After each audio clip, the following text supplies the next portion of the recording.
This is about creating an environment where people come together and have a special place.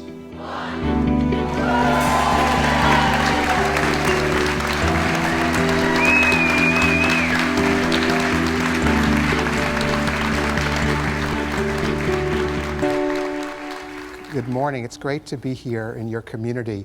It's really an astonishing project. Most of my background's been working with troubled organizations, and it's great to work on something from the ground up and to have a vision up front and to design it right. And so it's been a pleasure to work on this project. We picked the name carefully of Great Lakes Center for the Arts because we wanted to think about the expansiveness of this region. It's a large region. We wanted to have an expansive vision. And while we'll be headquartered right here in Bay Harbor, we're for a larger population than just Bay Harbor. The mission of the center is really very, very simple: to be a cultural hub for this entire region and to bring the very best of a wide range of art, entertainment, discussion to this region.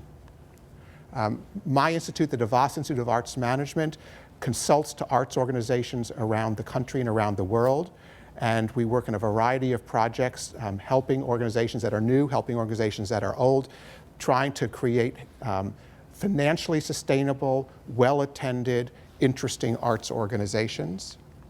We have many other groups who are working with us and with the team on this project, including architects and theater consultants, to make sure that, like everything else in Bay Harbor, things are done really well and to a world-class standard, that this is not just some sort of quick job. This is really going to be an important place.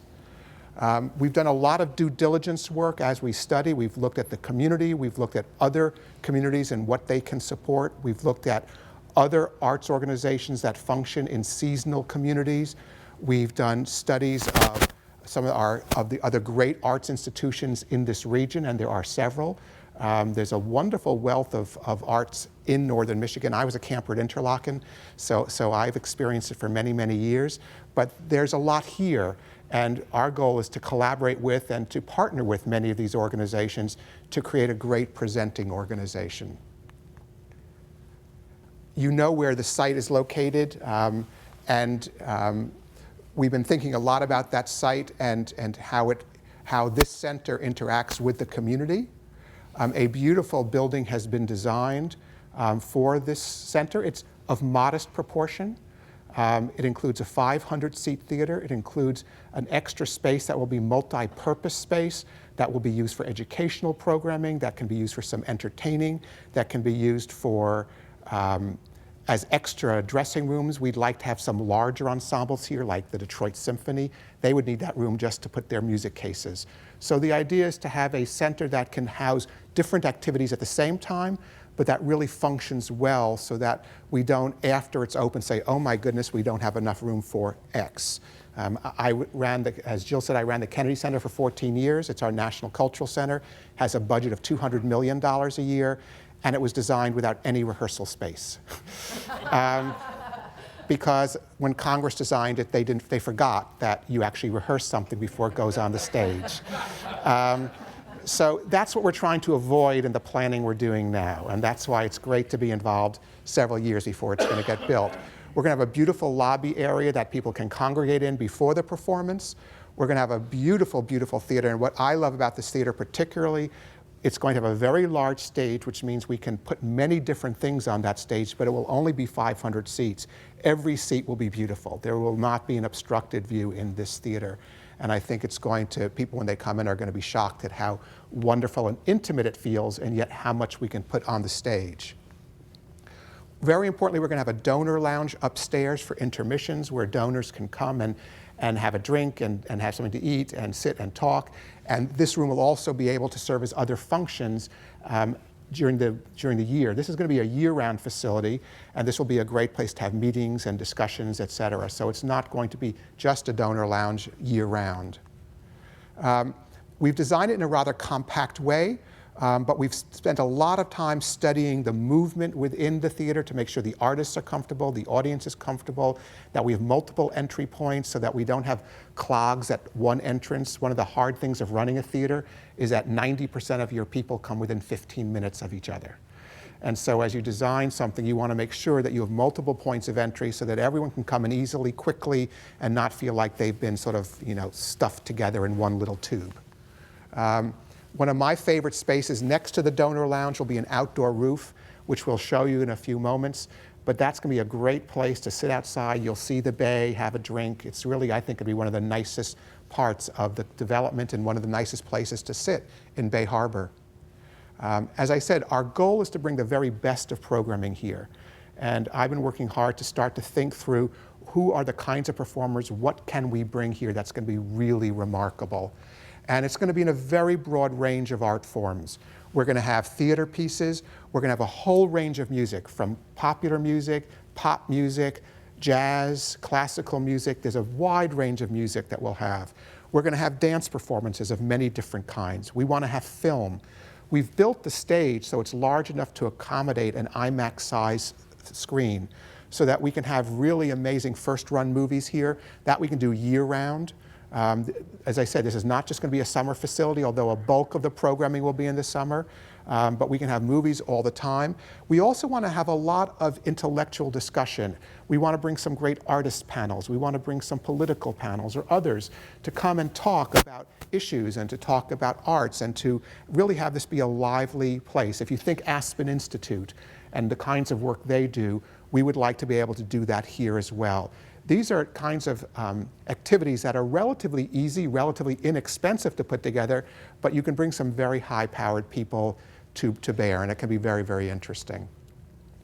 In designing this facility and thinking through the programming, I've had a lot of models of other organizations in mind, and I've been thinking about particularly organizations that built facilities in cities that are primarily seasonal, of modest size, in terms of population, not geography, but population, but do really amazing work. One of the organizations is an organization that I was a consultant to, which is called GLIMMERGLASS Opera. It's one of the best opera companies in America. It's in Cooperstown, New York, that has a permanent population of 3,000. It's best known, obviously, for the Baseball Hall of Fame, and there's very little overlap between people who go to the Baseball Hall of Fame and people who want to go to the opera. But GLIMMERGLASS Opera has built one of the great opera companies of America, and in fact built a whole opera house in Cooperstown. And it's one of the lovely places to see opera in America. If you're ever around that region in the summer, go. To me, it's instructive because you're able to take, again, a relatively modestly populated area and turn it into something really world-class. And it is known for world-class opera. Every production's reviewed by the New York Times at GLIMMERGLASS Opera. Tanglewood, I think many more of us know Tanglewood in Western Massachusetts. If you drive around Lenox, Massachusetts, you could hardly believe it would have a world-class music facility in Lenox, Massachusetts, but they do. I was a student there. I sang on that stage, so I know it well. And it's a great, great institution, obviously the summer home of the Boston Symphony. I really love the Aspen construct because Aspen has two major arts institutions. One is the Aspen Music Festival, which is a big performance space, and the other is Aspen Institute that does the lectures and discussions. And as I think about the Great Lakes Center for the Arts, I think of us being an amalgam of the two. That is, we will have music, and we'll have dance, and we'll have theater, and we'll also have discussion and intellectual pursuit. And to me, that makes for a very, very rich combination for the community. And finally, the Santa Fe Opera, one of the great opera houses in the world. Again, in a town with a very modest winter population, they built one of the great opera companies and one of the great opera houses. So there's a lot of precedent for putting wonderful arts institutions into seasonal locations. And that's really what we're talking about here. But there's a difference here, which is we really do want to function 52 weeks a year. We see ourselves serving a very broad geography and having many people come in the summertime, but also a good wintertime set of productions and performances, and very important arts education. Because when the kids are in school, which is in the fall and winter and spring, that's when the Great Lakes Center for the Arts will serve a different function, if you will, and really be a great place for our children to be educated and the children from the community.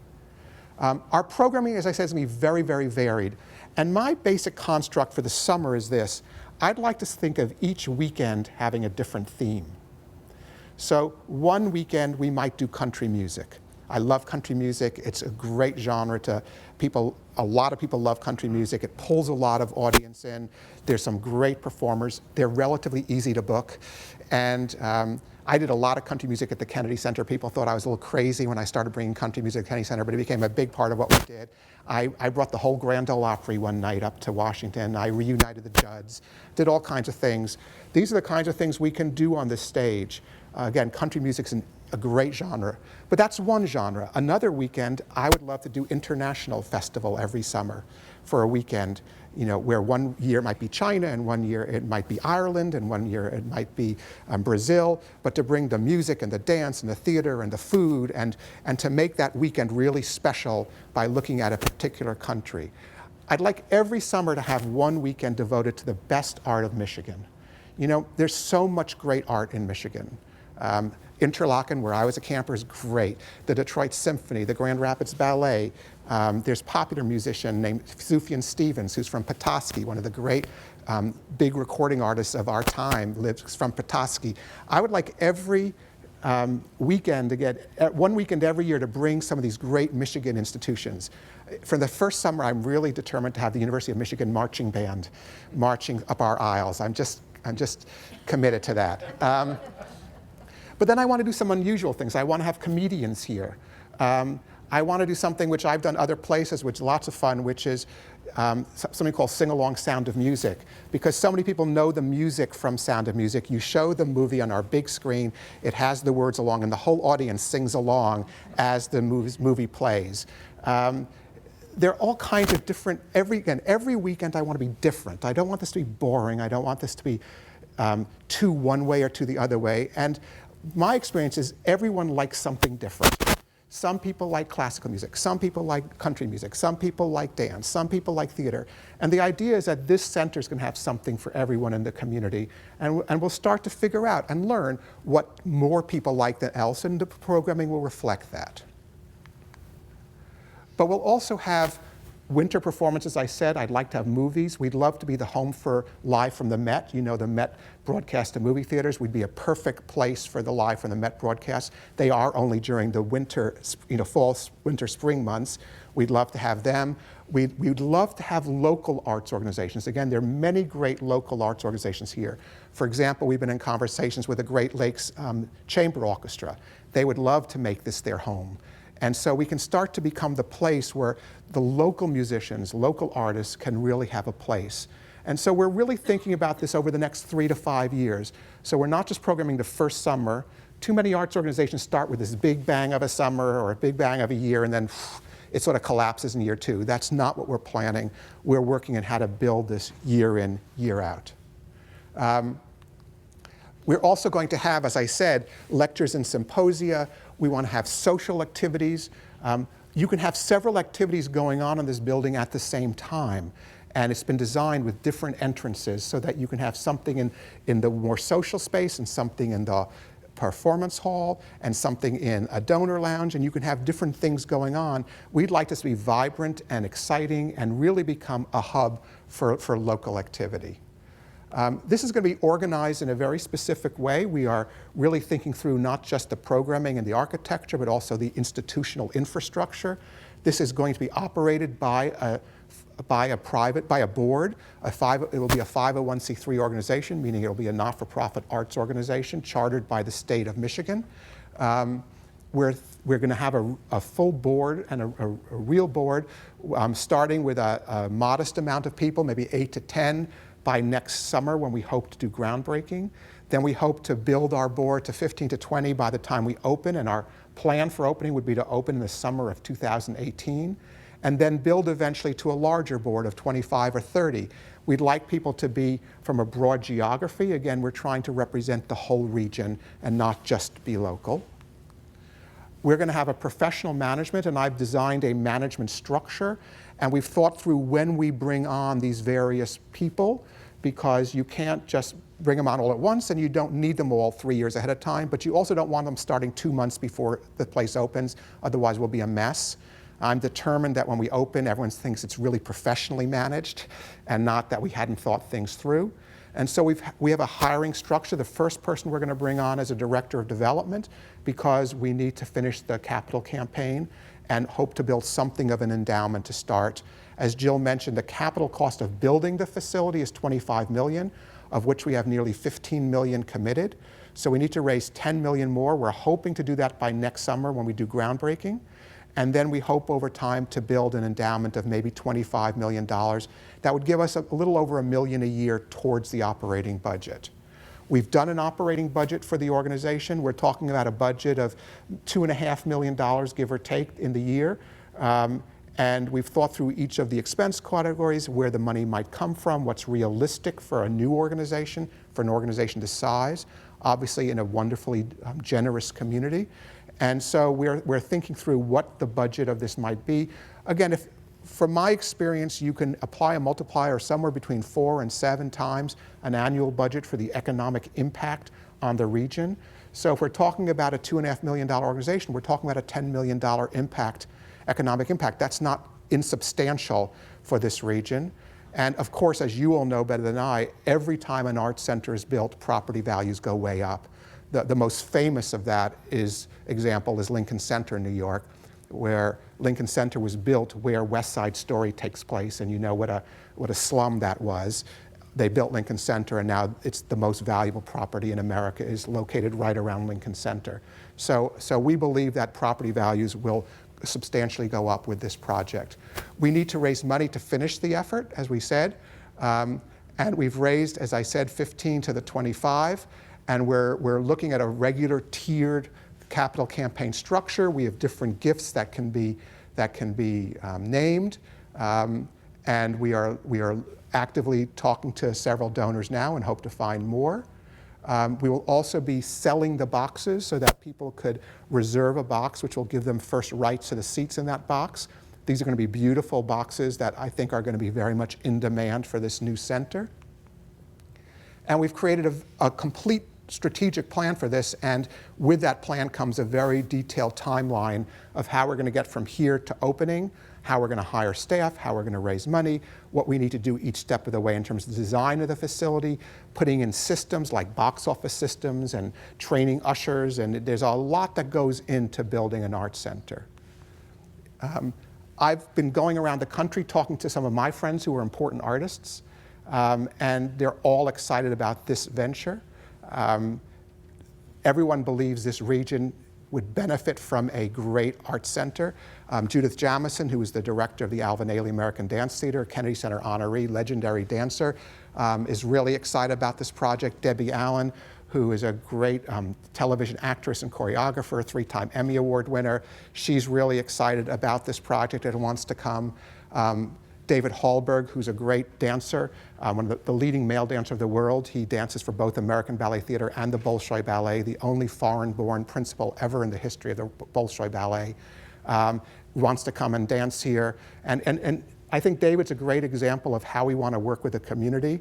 I was fortunate enough to meet one of the residents here who's been a sponsor of a young male dancer at Crooked Tree. And this young male dancer has injured his foot.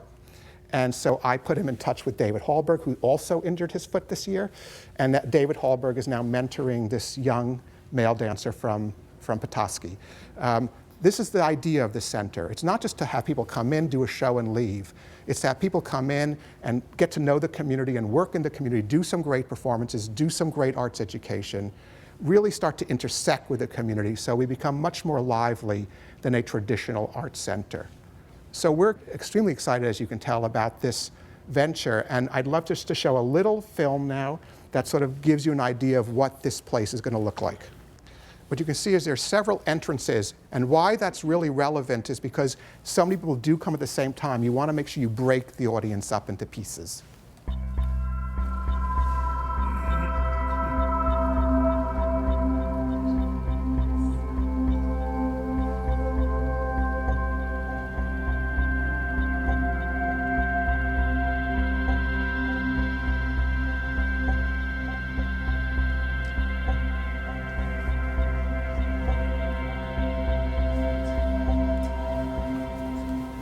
This is one of my favorite spaces. This is the rooftop lounge where you can have a drink, and I think it's just going to be a great, great place to sit and enjoy Bay Harbor.